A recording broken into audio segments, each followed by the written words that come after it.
This happened on the last day of school, and I still don't understand what we saw inside that building. The last day of school is usually something people remember with happiness. Laughter in the hallways, plans for the future, promises to stay in touch.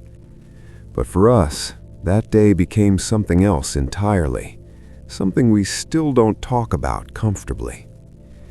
I was in 11th grade at the time.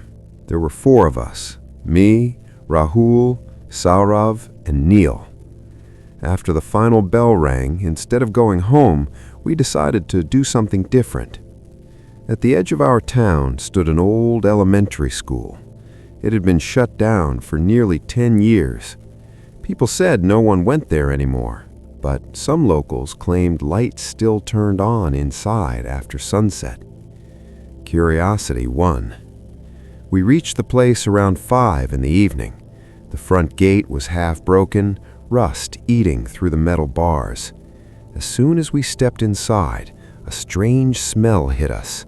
Damp walls, rotting wood, and dust that hadn't been untouched for years.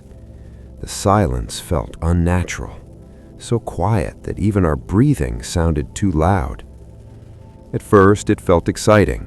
We joked around, took pictures, sat on broken desks, and wrote nonsense on the chalkboard. But the deeper we went into the building, the darker it became. Then we heard it. Thud, thud, thud. It came from upstairs. We all froze. Rahul laughed nervously and said it was probably rats, but the sound came again, slower this time, heavier. When we shined our phone flashlights toward the staircase, the second floor was swallowed in darkness. Dust floated in the air like smoke. We went up. One of the classrooms on the second floor had its door slightly open.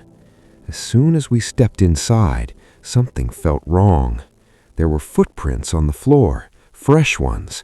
The chalk dust near the board hadn't even settled yet. Neil whispered, "Someone's here."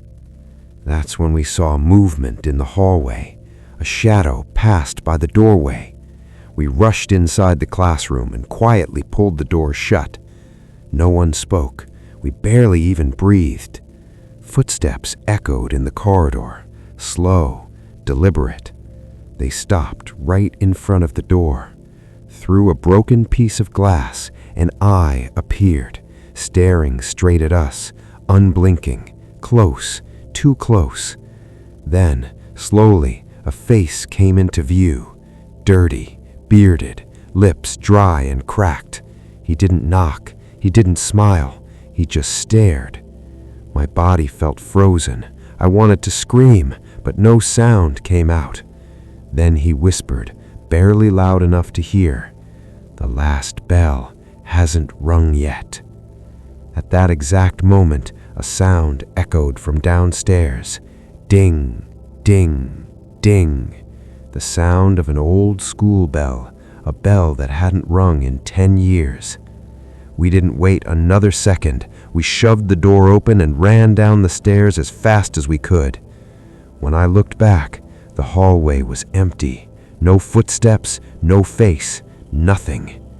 Even after we escaped through the gate, the sound of that bell kept ringing in my ears. A few months later, the building was demolished. But even now, whenever I sit in an exam hall, I sometimes hear that same whisper in my head. The last bell hasn't rung yet.